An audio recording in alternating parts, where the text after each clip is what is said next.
உருளையின் பரப்பளவு 2πr into r + h.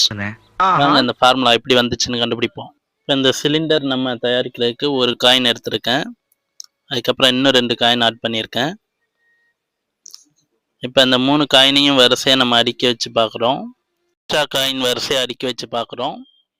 இதுதான் உருளை. இதுலேருந்து நம்ம ஒரு விஷயம் புரிஞ்சுக்கிறோம். உருளைங்கிறது அடுக்கி வைக்கப்பட்ட வட்டங்கள் தான். இப்போ இதோட பரப்பளவு கண்டுபிடிக்கணும் அப்படின்னா நம்ம 2 வட்டங்களோட பரப்பளவை கண்டுபிடிச்சிக்கணும். அதாவது மேலே இருக்கிற வட்டம், கீழே இருக்கிற வட்டம். ஒரு வட்டத்துடைய பரப்பளவு πr², 2 வட்டங்கிறதுனால நம்ம πr² + πr² அப்படின்னு எழுதிக்கிறோம். அடுத்ததாக அந்த எல்லோ கலர் இருக்கிற ஏரியாவை நம்ம கண்டுபிடிக்கணும்.